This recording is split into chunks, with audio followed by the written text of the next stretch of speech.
Hi there, this is Noah with the ERS Training Department. This is going to be a brief video tutorial on making single-use coupons.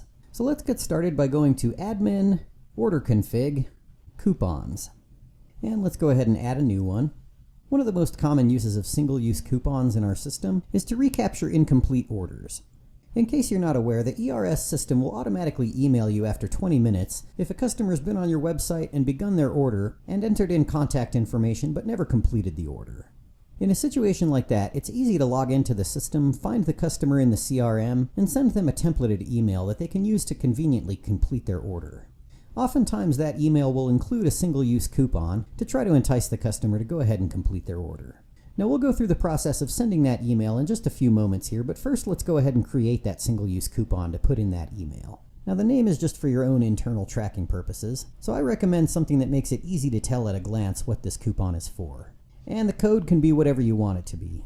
Of course, oftentimes we like our coupon code to sort of reference the customer experience in some way. Like we use the coupon code Our Finest for military veterans and that sort of thing. So you could use a coupon code like Join Us or something like that that kind of indicates to the customer, hey, you started your order but you didn't finish it. It's really up to you.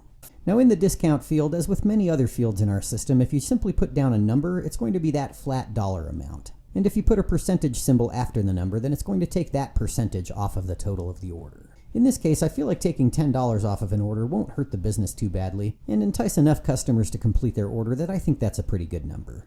I'm not going to put in an expiration date for this particular coupon, but if we wanted to do so, it would be important to match the formatting that we see in this field here. Now we could use availability rules to make this coupon not available to everybody, and that's useful for situations where, for example, you only want a coupon to be able to be applied to certain types of products, or on certain days of the week, etc. But in this case, the restriction we're going to put on the coupon is to make it a single-use coupon. And we're actually going to use points to do that. And we'll go over how to create and use the points to do that in just a few moments here. So I'm not going to apply any availability rules. I'm not going to put a start and end date on there either. I'm going to go ahead and allow this coupon to be applied to the entire order. And we are going to specify a point cost for this coupon. That's what's going to make it a single-use coupon, but as of now we don't actually have any point types. So I'm going to click into here to create a new point type. Now internal code name is for internal tracking purposes only. It's helpful to format the internal code name and display name to use the same words. We're going to go ahead and apply this point to the customer. We're going to leave the point active, and I am going to go ahead and make these points expire after 30 days. Now with expiration extends, what that means is that if this point is applied to a customer, if expiration extends is set to yes, then the new point's expiration period will begin after the previous point has already expired. So let's say somebody got one of these points 15 days ago, and we want to go ahead and apply another one of those points to this customer. If expiration extends is set to yes, then their 30-day expiration window will begin after another 15 days since they've already used up 15 days for the existing point. In this case, I'm going to go ahead and set expiration extends to no, because the only time I ever intend to assign this point to a customer is if they have an incomplete order, and I don't want my customers to accumulate virtually unlimited incomplete order points. It's not a real likely scenario, but in theory, if expiration extends is set to yes for this point, somebody could make an incomplete order today, and another one tomorrow, and another one the next day, and they would have this point on their file for 90 days. So again, I'm going to go ahead and set expiration extends to no. Now the register only settings are just that, they're only for a cash register point of sale system. So if you are using our point of sale system, you're welcome to use those settings. Remember, the symbol can be any character, including an emoji, and the symbol color should be a hex code.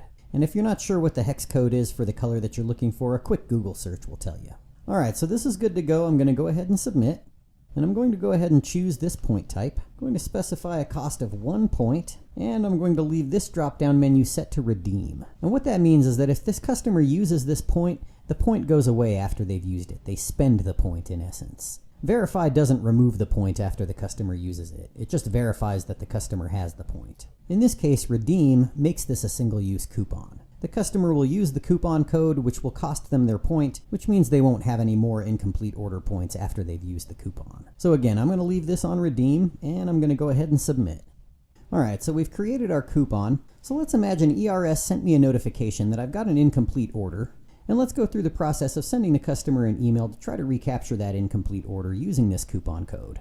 So the easiest way to do that is to click into the CRM, and the email notification told me the name of the customer, so I know which name I'm looking for. The system always places the customers that have had the most recent activity at the top of this list right here. So typically it's going to be the top customer on this list. And in this case, the customer I'm looking for is Travis Johnson. But if for whatever reason you find yourself in a situation where you're not finding the customer's name in this list right here, you can always do a search.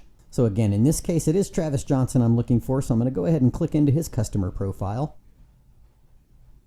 So before we send the customer the incomplete order recapture email, we need to apply the incomplete order point to the customer's profile so that they can use their single-use coupon. So we're going to click into Special, and we're going to click on Make Adjustment, and we're going to award the customer 1 point. I'm going to go ahead and make a little note for internal tracking purposes.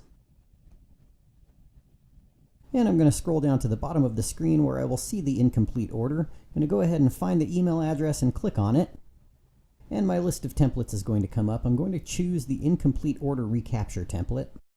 Now, by the way, if you do not have an incomplete order recapture template, I encourage you to make one so that you can do this process. You'll want to do so at Admin, Documents, Email Templates for Events. And I encourage you to watch the Documents video for any assistance that you might need in editing your documents. So now that I've chosen my template, all I have to do is go down to the bottom and send the message with one click. So that's all we have to do with the single-use coupons for incomplete orders. Now before we move on to the next most common use of single-use coupons, let's make sure that you're set up to receive those incomplete order alerts. So we're going to do that at Admin, Order Config, Miscellaneous Order Settings. And the setting that we're looking for here is Send Incomplete Order Alert to.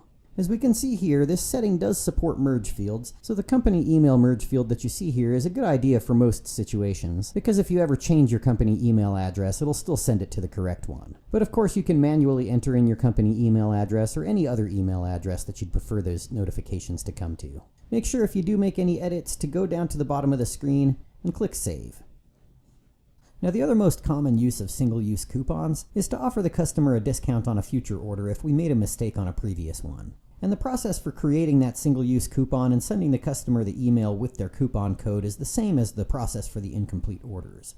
However, there are some tips and tricks that you can use to make your customer feel like you're really giving them white glove service. Let's go through that process real quickly. So let's start by going back to Admin, Order Config, Coupons, and let's go ahead and create a new coupon. And one of the things that we're going to do here is we're going to put the customer's name in both the name and the coupon code for this coupon so that it feels a little bit more personal for them. And so that in the future we can create a copy of this coupon and change the details if we want to offer a different discount to a different customer. So for example, I'm going to offer Travis Johnson $50 off in his next order, because my drivers were a few minutes late and he got pretty bent out of shape over it. However, in the future with another customer, I might decide that a 10% discount would work, or even just a flat $20. So in a situation like that, I would just copy this coupon and change the discount to $20 or 10% or whatever discount I want to offer that customer, as well as update the name and coupon code to include that customer's name. Alright, so I'm not going to set an expiration date or use any availability rules or set a start or end date. I am going to go ahead and apply this coupon to the entire order, and I'm going to go ahead and create a new point type for this. Once again, we're going to apply it to the customer and leave it active. I am not going to give this one an expiration, so expiration extends is essentially irrelevant. And once again, we don't need to worry about any of those register settings. We need to specify that it's going to cost 1 error correction point, and they're going to redeem that point so they can't get a $50 discount on every single order in the future. And I'm going to go ahead and submit. So now that we've gotten the coupon created, the process for sending the customer their coupon code is the same as the process for sending them their coupon code with the incomplete orders. We're just going to click into the CRM. And in this case, I'm going to go ahead and do a search for the customer because he might not have been the last customer to enter in his information. Now one thing to make note of here, this is a demo account, so I've entered in the same name a few different times with different email addresses. The system will automatically recognize a matching name and email address as the same customer, but in this case it thinks these are 3 different customers because there's 3 different email addresses. So the top one is the one that I'm looking for. And I've actually linked these contacts together. So if you ever have a situation where you have a repeat customer and you have multiple email addresses for them, keep in mind that you can link those customers together for organizational purposes. So in any case, we'll send the customer their templated email with their coupon code in just a moment here. But just as before with the incomplete order recapture, we need to go ahead and award the customer their point that will enable them to use this single-use coupon. So once again, let's click into Special and let's scroll down here to Error Correction and make an adjustment. Let's go ahead and award them 1 point. Going to go ahead and make a little note for internal tracking purposes and then submit. And we're good to go. So to send this particular email, since it doesn't relate to an already existing order or quote, we're going to want to click here under Messages and then send a new message. And the templates in here come from Admin, Documents, Email Templates for Marketing. So once again, I've created a template for sending to customers in situations like this. And of course, the template is intended to save us time, but in this case, we need to make sure to make a couple of edits to this before we send it. Since I'm going to create a unique coupon code every time something like this happens, and I'm going to make sure to include the customer name in their own unique coupon code, I just went ahead and wrote coupon code in the template. And that means I need to actually click into the body of this email and edit that coupon code. Alright, it says $50 and that's good, and I've put the correct coupon code in there, so now I can just go ahead and send the message. So that about does it for this tutorial. I hope this was helpful. As always, anytime you're working in the system and you have questions, the knowledge base is your good friend. And you can also access the knowledge base by clicking here on this little floating help icon, and the tech support department is always happy to help as well. You can reach them at 505-435-9731, extension 102, or support@eventrentalsystems.com. Thanks for watching, and we'll see you soon.